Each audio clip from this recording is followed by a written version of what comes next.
Hi everyone, let's get into our goal setting strategy for 2023 using my unique 4R's strategy. Let's get into it. So there is a worksheet to go with this. So head over to your worksheet and you will see at the top the first R.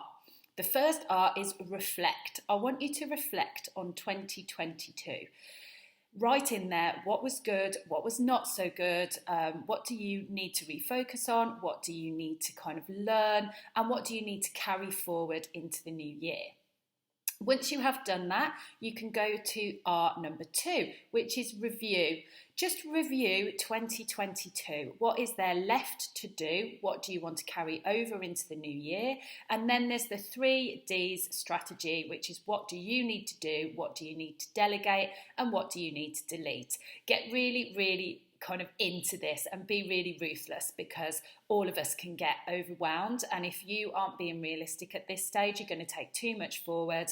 Sometimes you just need to kind of we all have great ideas, but maybe they're not for now, maybe they're for later. So stick some of those into your notes on your phone or Asana or whatever and come back to them, so that we are really clear on the strategy for 2023 and what you want to take forwards into this new year.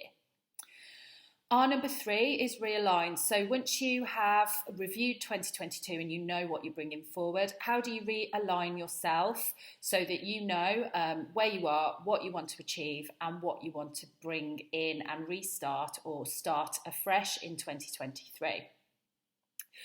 I want you to have a look at your year planner, and I want you to actually plan in your breaks before anything else. As an example, if you are a working parent and you know that you need to have time off in half terms and school holidays, there is no point planning in that you can work 52 weeks in a year, because you can't. So be really realistic, put your breaks in, and then we know if you've got 40 weeks to achieve these goals, you know that you can split your turnover into 40 weeks, you know how much you've got to earn in those weeks, or how many clients you need to onboard a week, and it just helps you to reduce overwhelm and get that work-life balance.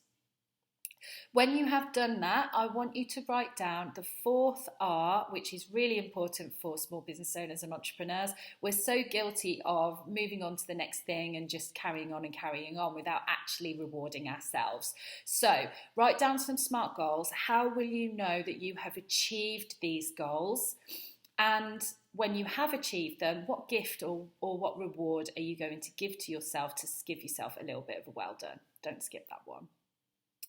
So once you've done all of these steps, at the bottom there's a box to review your goals for 2023. So put them into bullet point form, so it's really easy for you to see, because you can stick this up around you so that you've got it to look at and remind yourself throughout the year.